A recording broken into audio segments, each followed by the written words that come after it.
During the meeting, the boss gave a couple of soft coughs. Joanne and I both handed our drinks over at the same time. One was a bland mug of lukewarm plain water, the other a chilled fizzy drink. The boss lazily lifted his eyelids and took Joanne's drink. The HR manager stared at their hands, brushing against each other in an intimate way, and fell into deep thought for a long time. It wasn't until the meeting ended that he asked me to meet him in his office. Boss and Joanne were together for 8 years, as you saw. There's a real chance they'll get back together now. Going to Nanjing may be a promotion, but it's still a long way off. We really don't dare get on the boss's bad side, so you're the only one who can be transferred this time. I swallowed the bitterness and said, okay. After that, I sent the boss a message, let's get divorced. 1. I returned to my workstation and slumped wearily into my chair. The HR manager's words echoed in my mind. I never even saw Xiaoyin's resume before she was hired. It wasn't until I searched the university forum later that I found out they had been passionately in love for 8 years. Now she can just waltz into the boss's office whenever she wants. Did you see that just now?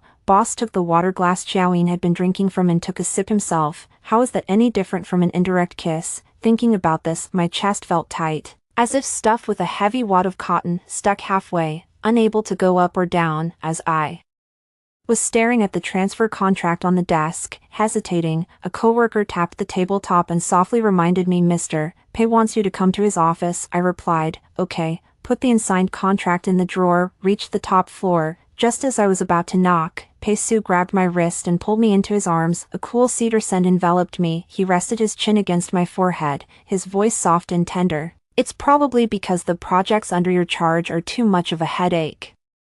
I just transferred 10 million to you. Why don't you go out and unwind a bit? Before I could answer, Pei Su said casually on my behalf, you've always wanted to go to Iceland to see the northern lights. You can take this chance to rest. Let Xiaoyin take over the project you've been following all this time. I shoved him away abruptly. She looked straight at Pei Su. He was dressed as usual in a well-tailored dark suit, with one button at his shirt collar casually undone. He gave off an air of aloof, effortless restraint. Seeing that my expression was still dark, Pei Su's smile faded as he tried to reason with me. The rumors at the company are against Xiaoyin, saying she got in through connections. If she can land this project, it'll help her establish herself in the company. I let out a bitter laugh. You know how hard it was to land this project. Don't you know how long it's been since I last had a full night's sleep? And now that we're almost done, you want me to give it to her? At this moment, I could already picture it. The meeting had just ended, and someone was in the break room trash-talking me. What a joke, reaching way above her station. It's hilarious, with Xiaoyin there. Does the boss really think he'd even bother taking her water? Throwing yourself at people and trying to curry favor. Does she even know what her own worth is? I was suddenly overwhelmed by a wave of hurt and grievance. When I spoke again, I couldn't help but let my voice break with tears. Seriously,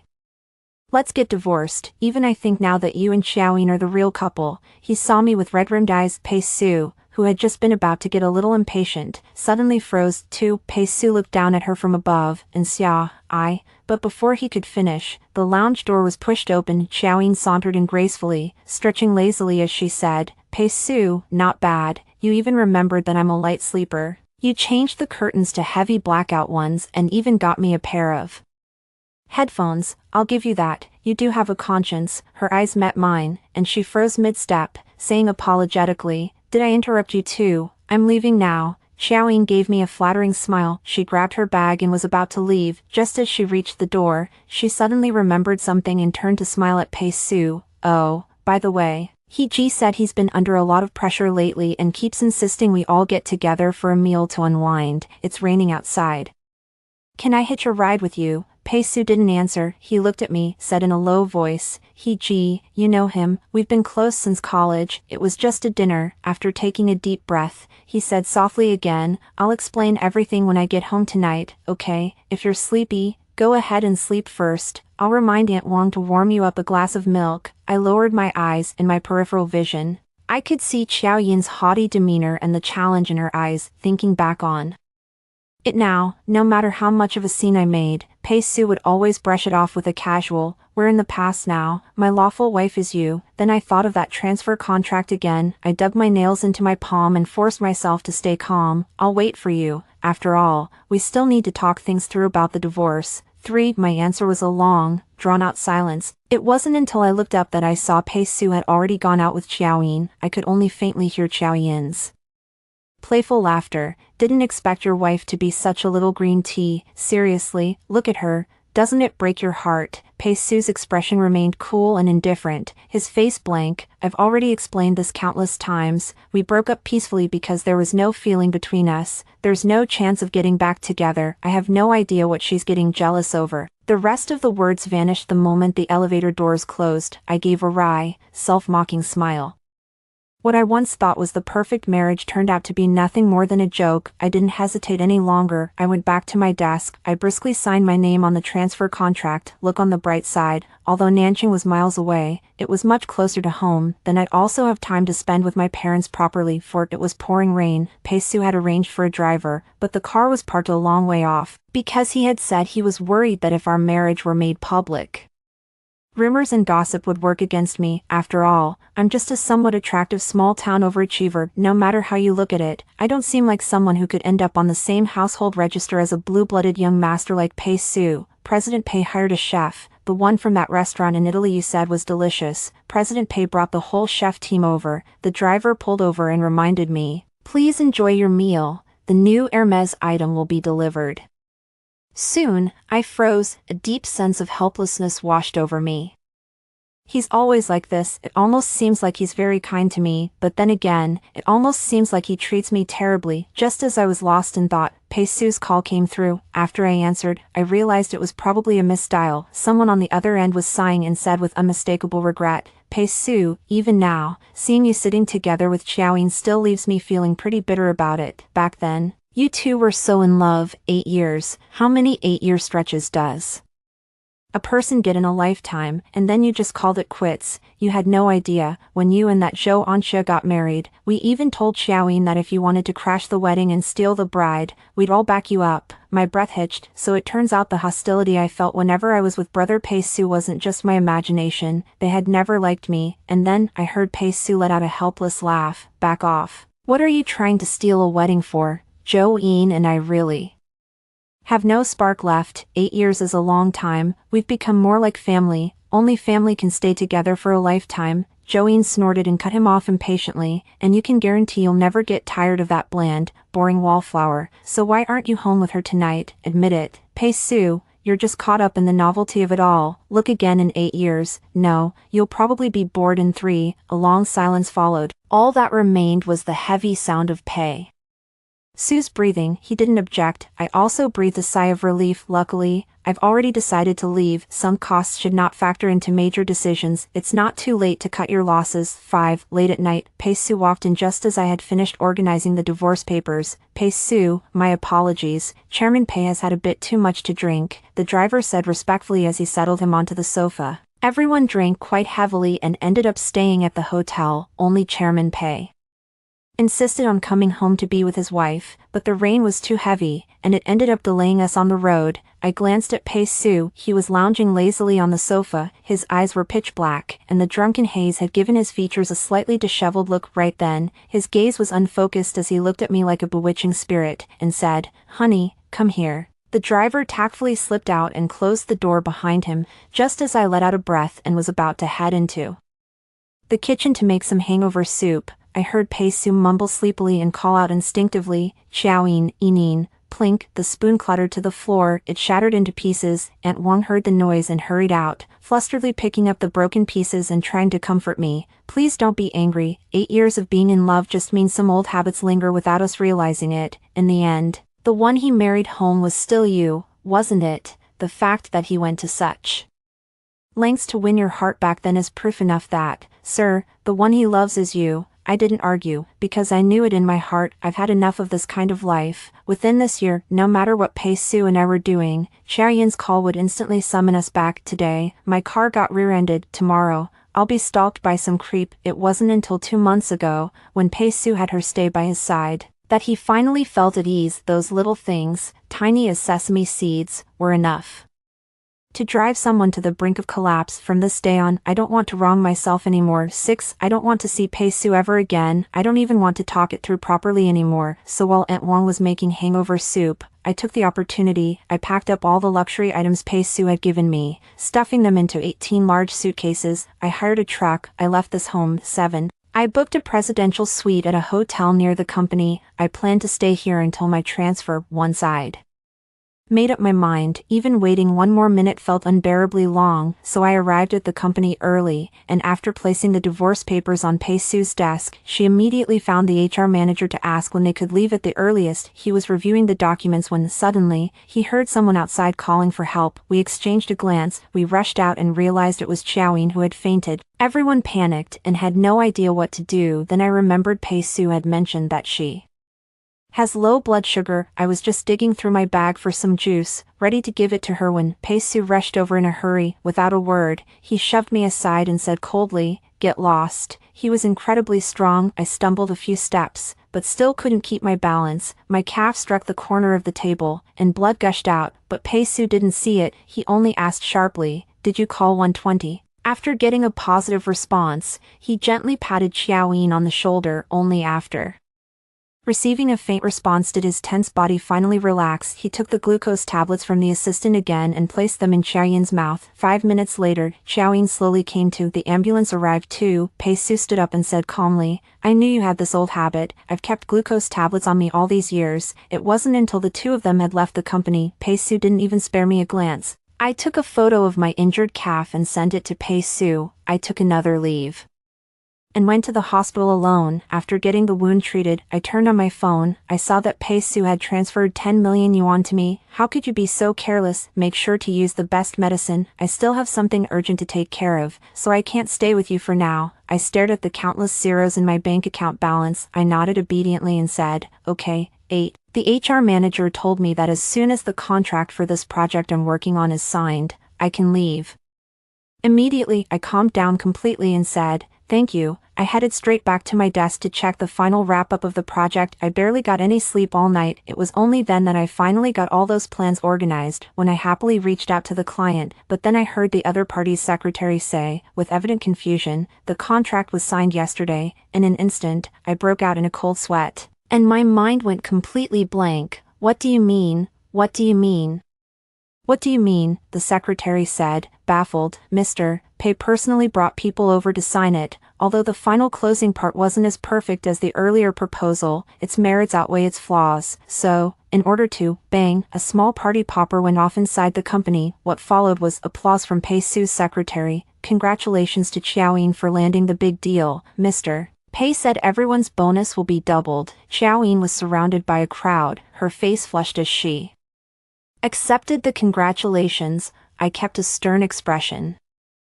I stormed into Pei Su's office. 9. Pei Su had just arrived too. He was lounging back on the sofa, exhausted, idly pressing at his brow. When he opened his eyes and saw it was me, he gave a helpless smile, his voice hoarse. "I knew you'd come. Sorry. After signing the contract yesterday afternoon, we threw a celebration banquet for Xiaoyin and were up until dawn. Did you sleep okay by yourself?"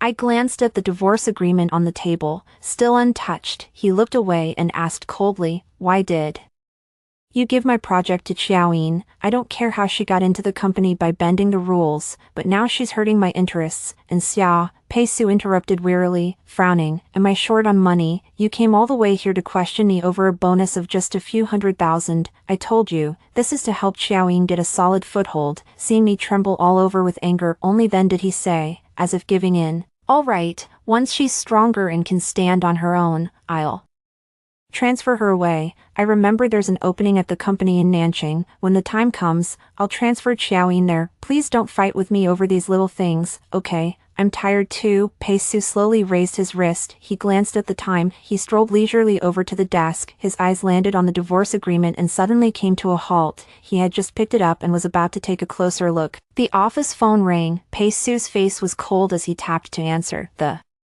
next second, the HR manager's voice echoed through the empty room. "Mr. Pei, since the project has ended, so, should Zhou Anxia's transfer start going through the process now?" 10. Pei Su stared at the thin divorce agreement. His expression was extremely dark. He slowly turned to look at me, the anger in his eyes deepening by the second, but he still held back his fury and said coldly into the phone, "You're in HR. Do you really need to ask me about something this small? Whoever wants to transfer departments, you make the call. Once you've decided, just bring me the paperwork to sign." Do I need to say it again? All Pei Su could see was that divorce agreement. He hadn't even really heard what the HR manager was saying. Before I even had a chance to breathe a sigh of relief, I heard the sound of paper tearing. "Zhou Anxia, this isn't the first time you've mentioned divorce." He looked at me with an incredulous expression, his voice ice cold. "I've gone over it, and isn't this all just because I took Xiaoyin's cup during that meeting that day? I just took it on reflex, that's all. Was it really worth you getting jealous and making a scene over it till now?" I froze suddenly. I remembered how it had been countless times before. Clearly, it wasn't my fault, but Pei Su always manages to criticize me in such a righteous, high and mighty way. I looked at Pei Su quietly. I said nothing. After a long silence, he said in a patronizing tone, promising, "I know my throat was bothering me those days. And you were worried about me, but honestly, I didn't mean anything by it. After 8 years together, it's just a habit." Taking the cup from Xiaoyin's hand, "I promise it won't happen again, okay?" I lowered my gaze. I was quietly pondering what approach I could take to get Pei Su to sign the transfer document. If he hadn't just brought it up, I would have completely forgotten about this matter. The key point is, given the current situation, Pei Su won't let me go easily when your thoughts are a tangled mess and you just can't sort them out. Pei Su's cousin, who had been living abroad, came to visit. She strode into the office briskly, gift in hand, with an easy, carefree smile. "I was swamped when you got married, so the first thing I did when I came back this time was to apologize to your wife." The woman raised an eyebrow, glanced at me, then fixed her gaze on Pei Su and asked, "What are you standing there for? Go get Xiaoyin. Quick, it's been 4 years since we last met. I wonder how much she's changed." 11. They've been married for over a year. I've seen this happen countless times before. Whenever that happened, Pei Su couldn't be bothered to say any more than necessary. He just brushed it off with some perfunctory excuse. This time was no exception. He gave a careless smile and changed the subject. "And you still have time to worry about other people. Word's already spread all over Jingbei that your little uncle has lined up a whole bunch of matchmaking candidates for you and expects you to be married within a year." Looking at Pei Su, calm and unruffled, I wasn't like I used to be. Whenever the chance came, I would stake my claim. Instead, I quietly stepped out, because just moments ago, I've come up with a brilliant way to get Pei Su to sign it. 12. When I met with the HR manager, Xiaoyin had just gone to look for Pei Su. Not long after, the news that Xiaoyin and Pei Su's cousin had warmly embraced and exchanged pleasantries quickly spread throughout the company. The HR manager let out a sigh of relief and handed me the document. Thank goodness I didn't make the wrong choice. Otherwise, if Xiaoyin had been transferred out, TSK, the consequences would have been unthinkable. I took it with both hands. I smiled in agreement. Yeah. 13. Everyone's talking about it. Pei Su and Xiaoyin are about to tie the knot. I no longer care. Just like last year, he took on the contract to renew the arrangement with the nanny housekeeper. Then he planned to find a suitable opportunity to slip the transfer papers in with it and have Pei Su sign them together. What he hadn't expected was this, that the opportunity would come so soon. Somehow, someone accidentally revealed Pei Su's marital status. He was actually married, and at the time they got their marriage certificate, Xiaoyin just happened to be on vacation abroad. The company's attitude shifted quickly. What had looked like a sweet school uniforms to wedding dress love story suddenly turned into Xiao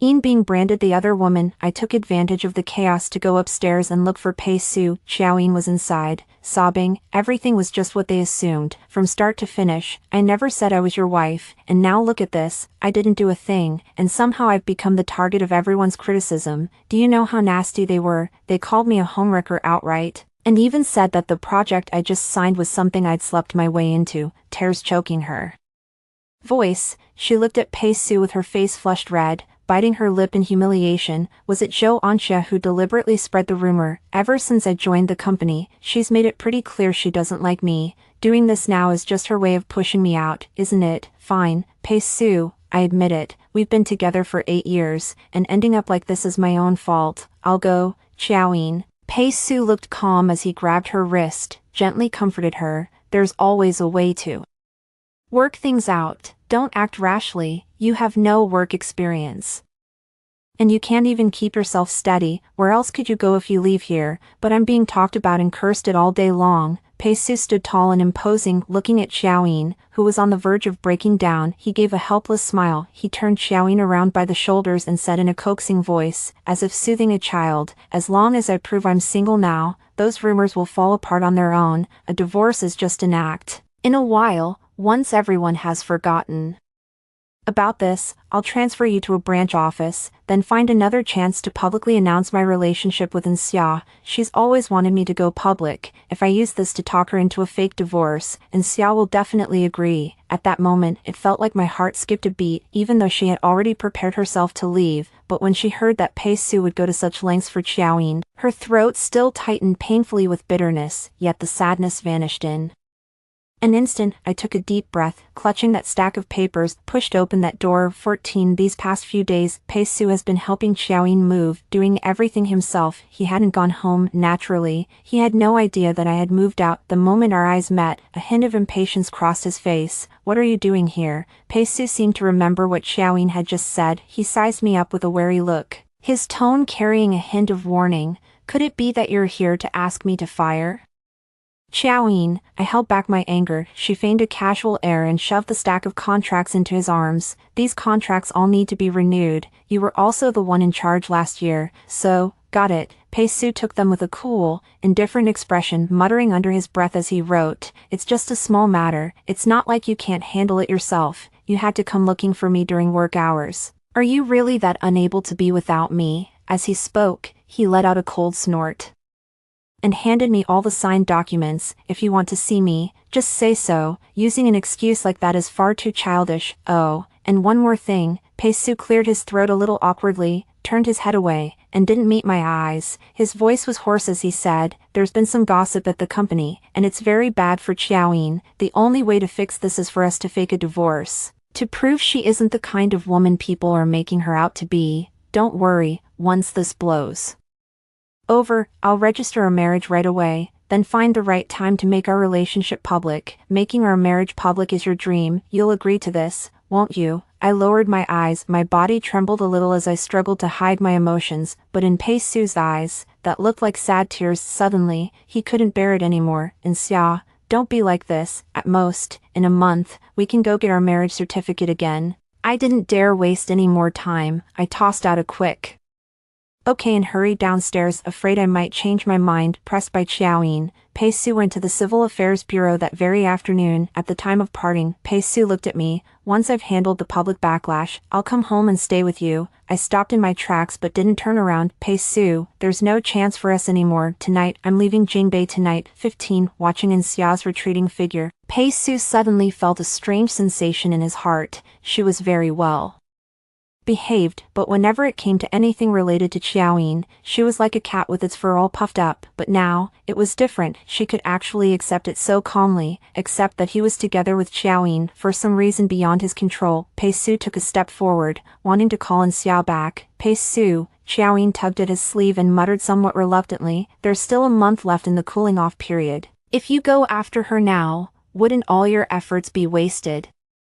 Then what am I supposed to do when the time comes?" Looking at Xiaoyin, who stood before him with red, tearful eyes, Pei Su let out a soft sigh. She tried to reassure herself, and Xia must have given in because she'd said that as long as he agreed to a fake divorce, she would make their marriage public. By then, once the public backlash had been dealt with, she'd find a chance to transfer Xiaoyin away. Everything was arranged, so he gave her what she wanted. He made sure everyone knew that Xia was his wife, and so Pei Su and Xiaoyin stood side by side, lingering where they were. They quietly watched Xia get into the car with a small bag on her back. They didn't dwell on it any further, watching Xiaoyin beside him gradually brighten up. Pei Su also let out a quiet sigh of relief. Afternoon, when Pei Su had found a moment to go downstairs and see whether Xiaoyin had been wronged, hearing Xiaoyin speaking arrogantly to the others, "Pei Su and I got together when we were 19, we'd been in a relationship for 8 years. If I hadn't gotten a little bored in the end and asked to break up, how would we ever have split up? Talking behind my back? How can you be so dense? Are you blind to how he treats me?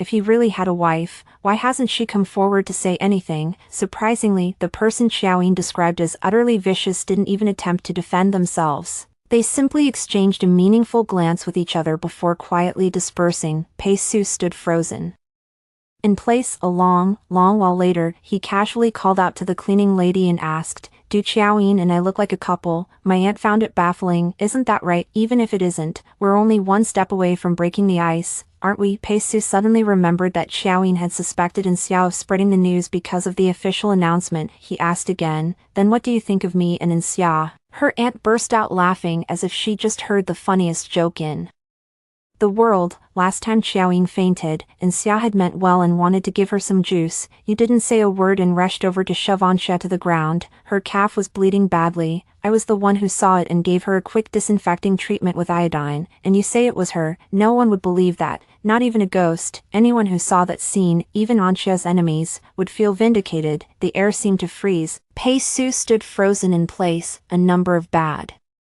suspicions began to surface in his mind. He only realized it after the fact. It seemed he really had done a lot of things wrong. 16. It was the second day after I arrived in Nanqing. I received a video from Xiaoyin. In the video, Pei Su had his eyes closed in obvious satisfaction, and his sexy chest was covered in vivid red scratch marks. It wasn't hard to tell what happened last night. I was quick on the draw and hit save before they could be recalled. I saw Xiaoyin keep typing. See, what doesn't belong to you will still slip away, no matter how tightly you hold on to it. Back then, I was the one who got tired of it, but after I broke up and went abroad to have some fun, I realized Pei Su was still the best match for me. I wanted to get back together with him, only to find out he'd actually already gotten married to you. But it doesn't matter, so long as I want him, Pei Su will still be mine. I didn't have time to reply. I just kept recording the screen, just in time. I spent yesterday carefully organizing some timelines. I was just worried there wasn't any solid evidence. I let out a breath of relief, replied to Xiaoyin. Oh, the other end kept showing typing. In the gap while waiting for her reply, I organized this video and chat history and added them into the PPT. Not until everything was sorted out. Xiaoyin never replied again. I figured that was probably enough. The PPT was sent to all the shareholders. 17. It seemed that Pei Su didn't know that Xiaoyin had messaged me when he called and asked me to come to the office. He sounded exhausted. "And Xia, you've been really good this time. How about I reward you by letting you go out and have some fun? I skipped work to be with you." I pushed the door open and stepped into the new office, letting out a soft "HM, you and Xiaoyin aren't together." Maybe it was just my imagination. Pei Su's breathing grew a little heavier as he explained cautiously, "You already know about the dinner with Xiaoyin last night, right?" It was nothing. She'd been in a terrible mood because of the backlash, crying all the time, so we just asked a few old friends out for dinner. It ran too late, so you slept together. I heard myself say in an unnervingly calm voice, "Want me to send you the video in a bit?" Pei Su said nothing. As I walked, I greeted my new colleagues and, in passing, said to Pei Su, "And besides, we're already in the mandatory cooling off period for divorce, remember? You and I went to the civil affairs office together and filled out the application. In other words, you don't need to report to me what you do, including who you love." The next second, it was the sound of a cup shattering mixed in with Pei Su's low curses. I was getting a little irritated. Just as I was about to hang up, I heard Pei Su let out a long breath and say calmly, "But before this, I was with Xiaoyin for 8 years. You know, we had sex, it just happened again, that's all. You can't condemn me for that." "Fine, even if I was wrong, come up here and find me right now. I'll apologize to you face to face." Right now, the coworkers were making small talk in the break room. They were speaking in the Nanjing dialect. Pei Su on the other end of the phone froze for a moment, then asked in a trembling voice, "Where did you go?" "Not in the office." I listened quietly as he hurried down the stairs in a panic. He angrily confronted the HR manager again. "Why didn't Zhou Anxia come to work? Transferred out. Who approved that? The final step in the process should have been my signature. Didn't you know that?" I pinched the bridge of my nose. I couldn't bear to hear him keep questioning the manager. He said helplessly, reminding him, "You signed it yourself, Pei Su. It's in that stack of documents." 18. In the end, I reminded Pei Su it was time to pick up the divorce certificate. He went reluctantly, all the while saying he would win me back, but I know he won't have the energy for that anymore. 19. In his youth, Pei Su's father was a well-known dashing playboy in Jingbei. He never married in his life, yet he had 4 sons and 3 daughters. Pei Su was just one of them, that was all. So the shareholders quickly reached a decision and prepared to push Pei Su out. Let someone else take this seat. After all, Pei-Su was nowhere near as useful as a steady rise in the company's stock price. When I received the news, I was chatting with the former HR manager in a spacious, well-lit office. He said with genuine feeling, "I knew getting transferred to Nanjing was a promotion, but nobody wanted to go. Everyone wants to stay in Jingbei and build their careers there, but you're the one who gets it. Living comfortably matters most." Before I could say anything, he said in a gossipy, mysterious tone, "I have no idea what Pei-Su did, but he was voted out by the board of directors. The current boss is the Pei family's youngest daughter. She's decisive, ruthless, and incredibly forceful. Guess who's going to have the hardest time once she's in charge?" I smiled in understanding. Not a word. Who else could it be? Of course, it was Qiaoyin, the one who got into the company through less than official channels. As for how miserable her life is now, I didn't listen anymore. That was all in the past. None of it had anything to do with me. As for me now, I've got a huge fortune in the bank. I only work to find meaning in life. When the day comes that I feel worn out, I might just quit my job and travel the world. Life is so beautiful. Until that day, when I got off work, ready to head out for a nice meal, I saw the one person who shouldn't have been there. Downstairs, 20, Pei-Su seemed to have lost weight, standing in the wind. He looked far more haggard and disheveled. He looked at me in disbelief. After a long silence, he finally spoke in a hoarse voice, enunciating every word. "Xia, come home with me." Pei-Su strode forward and tried to grab my arm, speaking rapidly. "It's okay. I can start over. Just come by then." "Pei-Su, have you lost your mind?" I shook off his hand in disgust and said coldly, "You personally signed the transfer paperwork. They even stamped it with your personal seal. If you don't believe me, go look it up." But I thought it was only. Pei-Su looked deeply disappointed by my reaction. His eyes turned red. "It wasn't supposed to be like this." He finally panicked. "You can't do this to me. I didn't do anything wrong." "Yes, you didn't do anything wrong." As I looked back on the past, I still decided to tear those scars open. "You we're just making choice after choice between me and Qiaoyin, and every single time, you picked her. That's all. You were just so protective of her that you'd rather hurt me than let her feel even slightly wronged. That's all. You were just with me, yet time and again, you subconsciously thought of her. That's all." I watched Pei-Su's face grow increasingly ugly, a heartfelt question. "If that was the case, then why did you chase me so relentlessly and treat me so well? Why were you so desperate to have a home, and then never come back? Do you know how many times I genuinely thought it was my fault? But that's not it. I wasn't wrong. The love I once thought I had was never truly pure." 21. Pei-Su didn't leave willingly. He and his siblings had always been at odds. At this moment, they were only focused on pressing their advantage, adding fuel to the fire while Father Pei had turned against Pei-Su. I even found the right moment to reach out to Father Pei. "My request is very simple. I just hope the divorce can go through smoothly. As for that PPT that could work against your new company's IPO, I'll make sure it disappears completely." Pei's father had been proud all his life. He liked to think he'd been through countless affairs without ever getting entangled. He had kept every one of those women under control and settled them nicely. Not a single one had ever caused a scene or brought it out into the open. Pei-Su was the first son who ever made him feel ashamed, so they said, when he heard someone mocking Father Pei for having such a hopeless romantic for a son. The usually proud Father Pei actually got into a fight with someone. He immediately issued a dead serious order. No one was ever to make use of Pei-Su again, and he must never be given another chance to stage a comeback. Later on, it was about old man Pei suddenly suffering a cerebral hemorrhage, and his children tearing each other apart to seize control. None of that had anything to do with me. All I knew was, on the day we got our marriage certificate, Pei-Su arrived on time. 22. I was reminded of 2 years ago. Pei-Su was the same back then. He was already standing here waiting for me before I even arrived at the Civil Affairs Bureau. Him, back then, in a sharp suit, brimming with confidence and vigor, and now, Pei-Su, it was really rather undignified. He used to be reserved and refined, but now he was wearing loose, worn-out clothes, sporting stubble, with his unkempt hair all disheveled. Ever since my dad fell ill, this whole family fell apart completely. Or maybe this family never truly existed in the first place. I'd already been stripped of my power, and now even my house and car had been taken by those guys. I silently took off the luxury item I was wearing and tucked it into my pocket. Then I hid the one-of-a-kind bag he had once bought at a sky-high auction behind my back. He went on to say, "I was always too proud. I thought I could have it all so easily, and never imagined I would one day lose it. That includes you, and Xia, only after you We're gone. Did I realize how much I hurt you by turning a blind eye to Qiaoyin's line crossing? I looked at him, my eyes rimmed red. Pei Su was still about to pour out his true feelings. I took a step back. I cut him off coldly. You're not about to say you only realized you loved me after losing me, are you? Under Pei Su's stunned gaze, I went on. Actually, Qiaoyin wasn't wrong. You're just being driven by novelty. You got bored of her after 8 years together, and even if you stayed with me, one day you'd get tired of my presence too. You can't let go right now only because you're too damn cheap.